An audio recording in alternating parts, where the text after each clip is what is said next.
Hello everyone. Today we talk about how to fix the app of Remini. We will go to settings,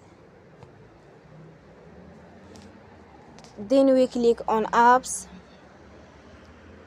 After that we search the app Remini and we click the wheel on Forcestop. After that we go to storage, then we click on clear cache.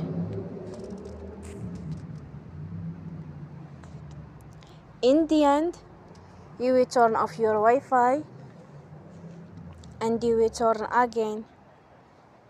Don't forget to support us by like and subscribe.